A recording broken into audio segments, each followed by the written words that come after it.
Oh, oke, bismillahirrahmanirrahim. Assalamualaikum warahmatullahi wabarakatuh. Hari ini berada kembali lagi berjumpa bersama Mang Aril. Mage gitu ya. Semoga kita selalu dalam keadaan baik dan kebaikan selalu menyertai kita semua. Amin ya Allah. Oke, baik, untuk masalah itu kita langsung juga di kopi gitu ya. Di sini selesaikan semua masalah. Namun apa usahanya menjadi bijak, teh botol susu gitu ya. Selalu bisa lagi semen bus mana nih? Oh nggak usah semuanya ya.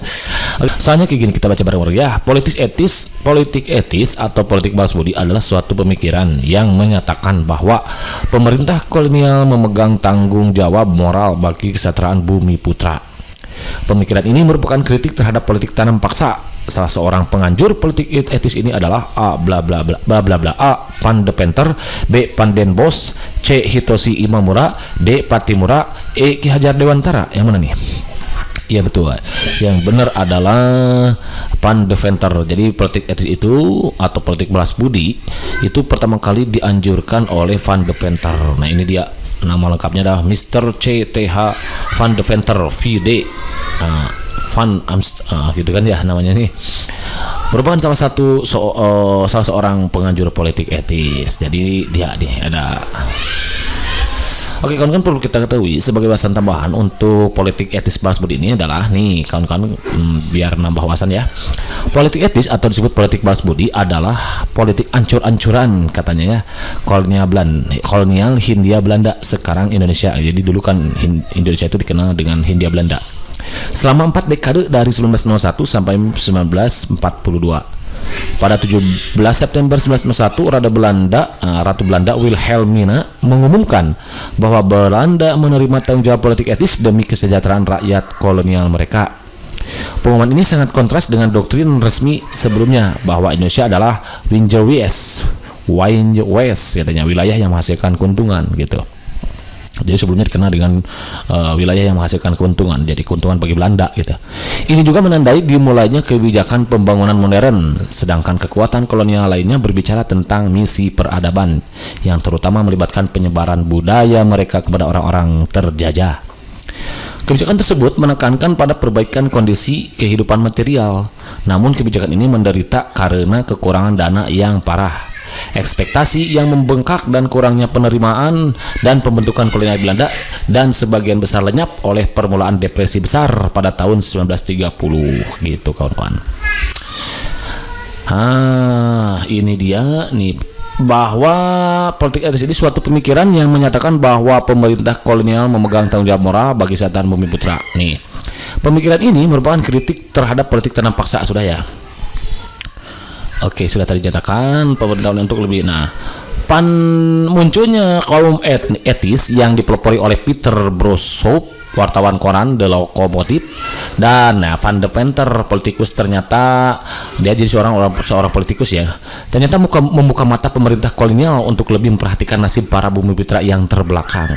Kan terus dijajah jadi terbelakang lah gitu ya. Lalu Wilhelmina yang baru naik tahta menegaskan bahwa dalam pidato pembukaan parlemen Belanda bahwa pemerintah Belanda mempunyai panggilan moral dan hutang budi katanya terhadap bangsa bumi putra atau ENR School.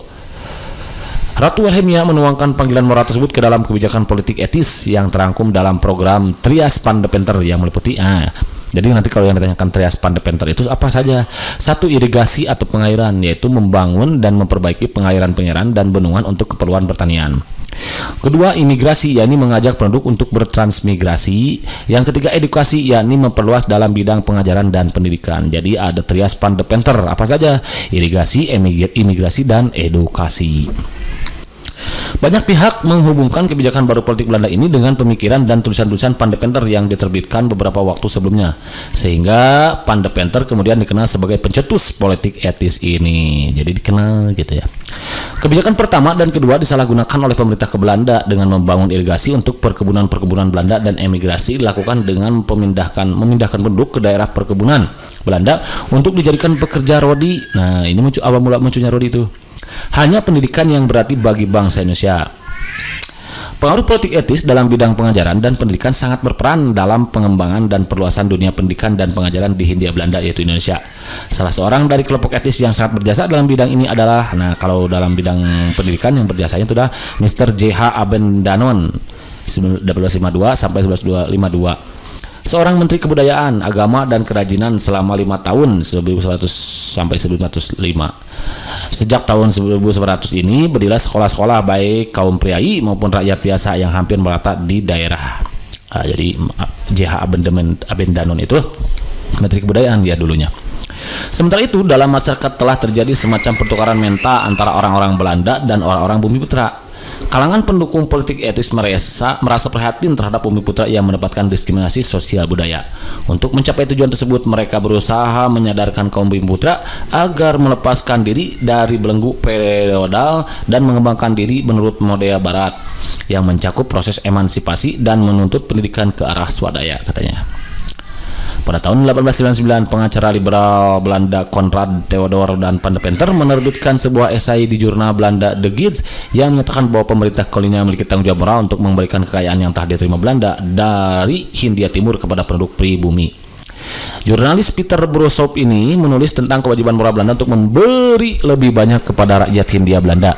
Dengan dukungan kaum sosialis dan kelas menengah Belanda yang peduli, ia berkampanye melawan apa yang ia lihat sebagai ketidakadilan surplus kolonial. Jadi jurnalis ini ya, dia menggambarkan masyarakat adat Hindia sebagai kekanak-kanakan dan membutuhkan bantuan, bukan penindasan. Surat Kabar adalah salah satu dari sedikit media komunikasi Hindia Belanda dengan parlemen Belanda dan sebagai editor de Lokomotif.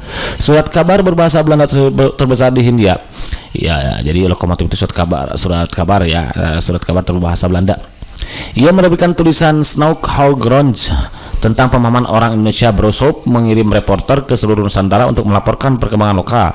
Mereka melaporkan tentang kemiskinan, gagal panen, kelaparan, dan epidemi pada tahun 1900. Pengacara dan politikus yang mendukung kampanye Brossoop bertemu dengan Ratu Wilhelmina dan berargumen bahwa Belanda berhutang kepada rakyat India sebuah hutang kehormatan, katanya. Lalu tahun 1901, Ratu di bawah nasihat dan Perdana Menterinya dari Partai Kristen Anti Revolusi secara resmi mendeklarasikan kebijakan etis yang baik yang bertujuan membawa kemajuan dan kemakmuran bagi rakyat Hindia. Penaklukan Belanda atas Hindia menyatukan mereka sebagai satu kesatuan kolonial pada awal abad ke-20 yang merupakan dasar implementasi kebijakan. Para pendukung kebijakan berpendapat bahwa transfer keuangan tidak boleh dilakukan ke Belanda sementara kondisi masyarakat pribumi Nusantara buruk. Para pendukung kebijakan prihatin kondisi sosial dan budaya yang menambah penduduk pribumi. Mereka mencoba untuk meningkatkan kesadaran di antara penduduk asli tentang perlunya membebaskan diri dari belenggu sistem feodal dan mengembangkan diri sepanjang garis barat. Lalu 17 September 1901 dalam pidatonya dari tahta di hadapan Dewan Negara Belanda, Ratu Wilhelmina yang baru dinobatkan secara resmi mengartikulasikan kebijakan baru bahwa pemerintah Belanda memiliki kewajiban moral kepada penduduk asli Hindia Belanda yang dapat diringkas dalam 3 kebijakan irigasi, transmigrasi, dan edukasi. Ya. Irigasi, kebijakan tersebut mendorong upaya untuk meningkatkan taraf hidup masyarakat biasa melalui program irigasi, pengenalan layanan perbankan untuk penduduk pribumi, dan subsidi untuk industri dan kerajinan pribumi. Sementara migrasi adalah kebijakan tersebut pertama kali memperkenalkan konsep transmigrasi dari Jawa yang padat penduduk ke daerah yang kurang padat di Sumatera dan Kalimantan. Dimulai dengan skema yang disponsori pemerintah sejak tahun 1905 dan seterusnya, namun jumlah orang yang pindah selama periode politik etis merupakan sebagian kecil dari peningkatan populasi di Jawa selama periode yang sama. Edukasi, pembukaan pendidikan barat bagi penduduk asli Indonesia baru dimulai pada awal abad ke-20. Pada tahun 1900, hanya 1.500 yang bersekolah di Eropa dibandingkan dengan 13.000 orang Eropa. Akan tetapi pada tahun 1928, 75.000 orang Indonesia telah menyelesaikan pendidikan dasar barat dan hampir 6.500 sekolah menengah, meskipun ia masih merupakan sebagian kecil dari populasi. Gitu, kawan-kawan. Kebijakan tersebut merupakan upaya serius pertama untuk membuat program pembangunan ekonomi daerah tropis. Ini berbeda dari misi memperadabkan dari kekuatan kolonial lainnya dalam menekankan kesejahteraan material daripada transfer budaya. Komponen pendidikan dari kebijakan ini terutama bersifat teknis karena tidak bertujuan untuk menciptakan pria dan wanita Belanda berkulit coklat. Kebijakan tersebut kandas pada 2 masalah. Pertama, anggaran yang dialokasikan untuk program-program kebijakan tidak pernah cukup untuk mencapai tujuannya, jadikan anggaran. Akibatnya banyak pejabat kolonial menjadi kecewa dengan kemungkinan mencapai kemajuan yang langgeng. Ketegangan finansial dari depresi hebat mengakhiri kebijakan secara definitif. Kedua, program pendidikan dari kebijakan memberikan kontribusi yang signifikan bagi kebangkitan nasional Indonesia, gitu katanya. memberikan alat intelektual kepada orang Indonesia untuk mengatur dan mengartikulasikan keberatan mereka terhadap pemerintahan kolonial. Akibatnya, banyak kalangan kolonial yang memandang kebijakan tersebut sebagai kesalahan yang bertentangan dengan kepentingan Belanda. Iyalah, bertentangan gitu ya. Jadi bukan kerugian gitu. Oke, pada dasarnya kebijakan-kebijakan yang diajukan oleh Pandepenter tersebut baik, akan tetapi dalam pelaksanaannya terjadi penyimpangan-penyimpangan yang dilakukan oleh para pegawai Belanda. Penyimpangannya satu, irigasi. Nah, pengairan hanya ditujukan kepada tanah-tanah yang subur untuk perkebunan swasta Belanda, sedangkan milik rakyat tidak dialiri air dari irigasi. Dua, edukasi. Pemerintah Belanda membangun sekolah-sekolah. Pendidikan ditujukan untuk mendapatkan tenaga administrasi yang cakap dan mudah. Pendidikan yang dibuka untuk seluruh rakyat hanya diperuntukkan kepada anak-anak pegawai negeri dan orang-orang yang mampu. Terjadi diskriminasi pendidikan, yaitu pengajaran di sekolah kelas 1 untuk anak-anak pegawai negeri dan orang-orang berharta gitu, dan di sekolah kelas 2 kepada anak-anak pribumi dan pada umumnya gitu. Ada penyelewengan nih. Migrasi ke daerah luar Jawa hanya ditujukan ke daerah-daerah yang dikembangkan perkebunan milik Belanda. Hal ini karena adanya pemerintahan yang besar akan tenaga kerja di daerah-daerah perkebunan seperti perkebunan di Sumatera Utara, khususnya di Delhi, Suriname, dan lain-lain. Mereka dijadikan kuli kontrak. Migrasi ke Lampung mempunyai tujuan menetap karena migrasi ditujukan untuk memenuhi kebutuhan akan tenaga kerja, maka tidak jarang gitu yang melarikan diri. Gitu. Untuk mencegah agar pekerja tidak melarikan diri, pemerintah Belanda mengeluarkan Ponale Sanksi, yaitu peraturan yang mengatakan bahwa pekerja yang melarikan diri akan dicari dan ditangkap polisi, kemudian dikembalikan kepada mandor atau pengawasnya. Jadi penyimpangan politik etis terjadi karena adanya kepentingan Belanda terhadap Indonesia, kawan-kawan. Ya, ternyata ya penyimpangan politis itu terjadinya. Kenapa? Karena migrasi itu tujuannya harusnya untuk kepadatan penduduk, namun ini disebutkan untuk kebutuhan tenaga pekerja karena mereka kekurangan tenaga pekerja untuk proyeknya, yaitu perkebunan gitu, kawan-kawan. Pelaksanaan politik etis bukannya tidak mendapat kritik kalangan Indo yang secara sosial adalah warga kelas 2, namun secara hukum termasuk orang yang Eropa merasa ditinggalkan. Di kalangan mereka terdapat ketidakpuasan karena pembangunan lembaga-lembaga pendidikan hanya ditujukan kepada kalangan pribumi eksklusif. Akibatnya orang-orang yang campuran tidak dapat masuk ke tempat itu, sementara pilihan bagi mereka untuk jenjang pendidikan lebih tinggi haruslah pergi ke Eropa yang biayanya sangat mahal. Lalu Ernest Daus Dekker termasuk yang menentang ekses pelaksanaan politik ini karena meneruskan pandangan pemerintah kolonial yang memandang hanya orang pribumi yang harus ditolong. Padahal seharusnya politik etis ditujukan untuk semua penduduk asli Hindia Belanda, Indians, yang di dalamnya termasuk pula orang Eropa yang menetap. Nah, gitu kan.